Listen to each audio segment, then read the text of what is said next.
A'udhu-billahi-minash-shaytanir-rajeem. Bismillahir-rahmanir-rahim. CISSP domain 7 है security operations, और उसके मैं जो है ना 14 पार्ट्स जो है वो रिकॉर्ड कर चुकी हूँ और वो अपलोड हो गए हैं यूट्यूब के ऊपर। और मैं अब इसका 15th पार्ट रिकॉर्ड करने जा रही हूँ। मैंने 14 पार्ट को पॉइंट नंबर 118 के ऊपर स्टॉप किया था, और अब मैं पॉइंट नंबर 119 से जो है 15th पार्ट को स्टार्ट कर रही हूँ। मेक श्योर कीजिएगा कि जब भी आप ये लेक्चर सुने वो जो है आप उसको जो है नोट्स को सामने रखा करें। और मेरा यूट्यूब चैनल का जो नाम है वो है मेथडोलॉजी ऑफ विजडम। तो आप जब यूट्यूब पे जाएंगे तो आप उसको सर्च कीजिए मेथडोलॉजी ऑफ विजडम, तो आपको मेरा चैनल मिल जाएगा। इस पर ये सारे डोमेन्स के लेक्चर्स रिकॉर्डेड हैं। अच्छा, पॉइंट नंबर 119 क्या है? Work group recovery. When designing a disaster recovery plan, it's important to keep your goal in mind. लाजमी, अगर गोल माइंड में नहीं होगा कि हमें क्या करना है तो आप कैसे बनाएंगे ना। The restoration of work groups to the point that they can resume their activities in their usual work location। जो सबसे इम्पॉर्टेंट बात जो है ना डिज़ास्टर रिकवरी प्लान की, वो ये है कि है ना डिज़ास्टर तो आएगा लेकिन उसको कम से कम कैसे किया जाए और वापस अपने पैरों पे कैसे खड़ा हुआ जाए। फौरन जो है ना ऑपरेशन या सिस्टम या नेटवर्किंग रुकनी नहीं चाहिए। तो कितना कम से कम नुकसान में उसे जो है दोबारा से शुरू कर दिया जाए। To facilitate this effort, it's sometimes best to develop separate recovery facilities for different work group. For example, if you have several subsidiary organization that are in different location and that perform tasks similar to the tasks that work group of your office perform, you may consider temporary relocating। ऐसा भी हो सकता है कि कुछ बहुत बड़ी organisation होती हैं और उनके डिफरेंट डिफरेंट ऑफिसेज होते हैं, तो उस डिज़ास्टर की सूरत के अंदर है ना जहाँ डिज़ास्टर आया है उस लोकेशन से दूसरी लोकेशन पे एम्प्लॉयज़ को ट्रांसफ़र किया जा सकता है। और वो लोकेशन जो सिमिलर एक्टिविटी करता हो ना, यानी कि एक ऑर्गेनाइजेशन है या फॉर एग्जांपल एक ट्रैवलर एजेंसी है और उसकी जो है ना बहुत सारी ब्रांचेस हैं, तो फिर है ना वो सेम काम ही कर रहे होते हैं ना हर जगह, तो लोकेट किया जाता है एक जगह जहाँ डिज़ास्टर आया हो वहाँ के एम्प्लॉयज़ को दूसरी जगह पर ना। फिर आता है 120 alternate processing side ना। One of the most important element of the disaster recovery plan is the selection of alternate processing site to be used when the primary sites are unavailable। alternate site वही बात होगी कि कहीं और locate कर दो बंदों को ताकि काम जारी रहे, काम ना रुके ना।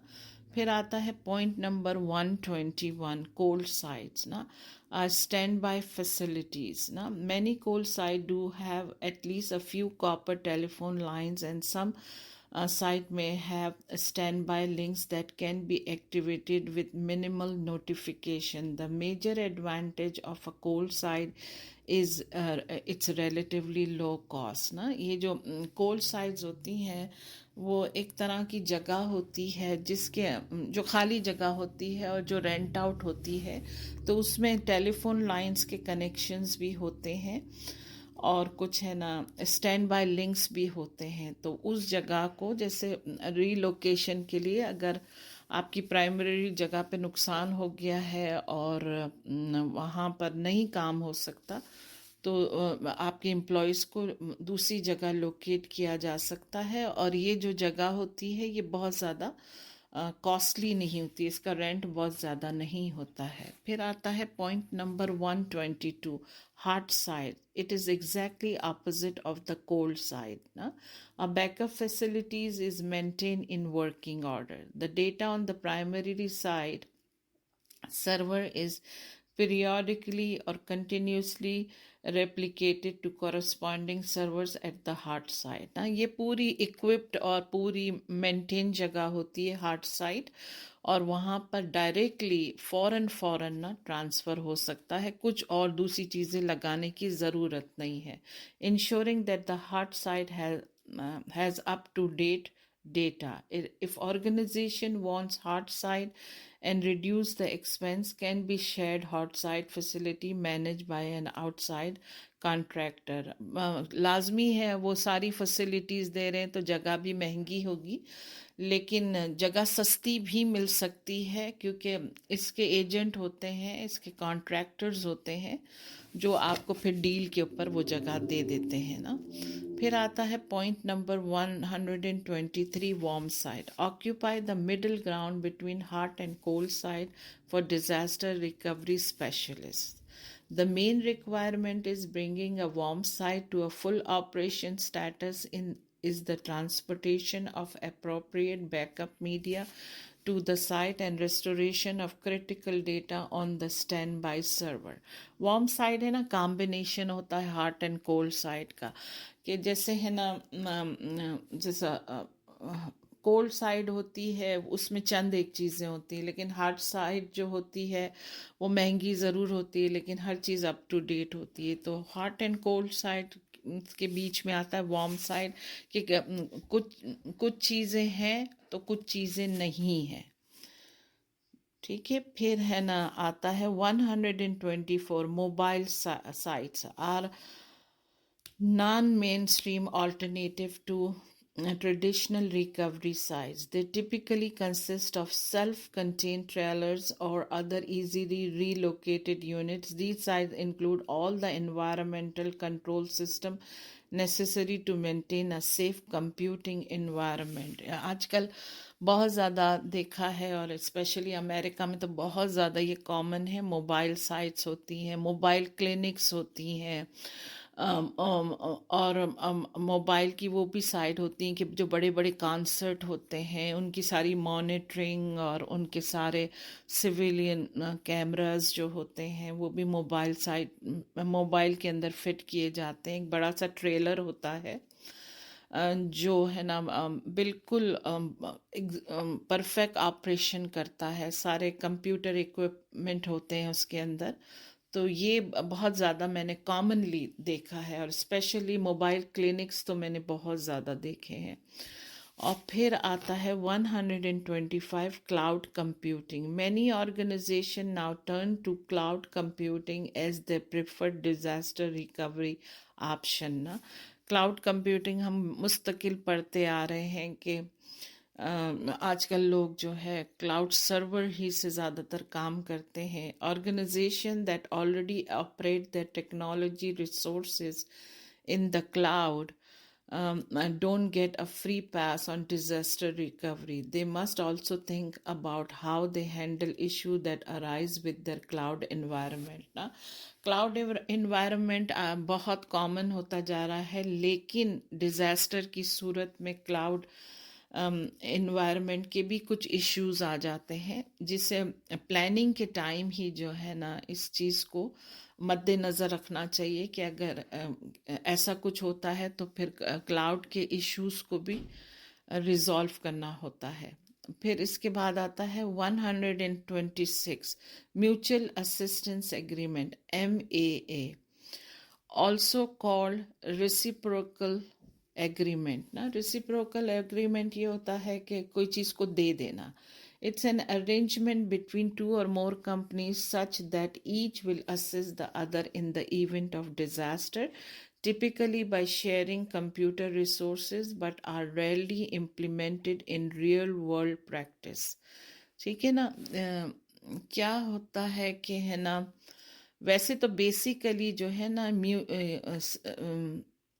कस्टम म्यूचुअल असिस्टेंट एग्रीमेंट होता है जो मिलिट्री और गवर्नमेंट के लेवल के ऊपर होता है, लेकिन यहाँ पर इसने जिक्र किया है कि म्यूचुअल असिस्टेंट एग्रीमेंट ना, तो ये है ना दो कंपनियों के दरमियान में होता है कि भाई अगर एक कंपनी पे कोई डिज़ास्टर आता है तो दूसरी कंपनी जो है ना उसकी हेल्प करेगी और उस दूसरी कंपनी जो है ना उसको कंप्यूटर उसके जितने भी कंप्यूटर रिसोर्सेज हैं उनको अपनी तरफ ट्रांसफ़र करके तो काम जारी रहना चाहिए ना, but are rarely implemented in real world practice ना, क्योंकि मैंने आपसे कहा ना कि जो CMAA जो है वो गवर्नमेंट लेवल पे होता है और मिलिट्री लेवल पे होता है, लेकिन आम कंपनीज भी करती हैं, लेकिन बहुत मतलब मुश्किल है और बहुत कम ऐसा होता है ना, क्योंकि MAA डिफ़िकल्ट होता है इन्फोर्स करना। दूसरी बात यह है कि cooperating organization should be located in relatively close proximity to each other to facilitate transportation of employees between side ना, क्योंकि यूं भी तो होना चाहिए ना कि एक जगह दूसरी जगह से करीब हो, अगर करीब ही नहीं है तो फिर एम्प्लॉयज़ का ट्रांसफ़र करना भी बहुत एक कॉस्टली और एक टाइम कंज्यूमिंग काम है ना। फिर आता है confidentiality concerns often prevent business from placing the data in the hands of other ना।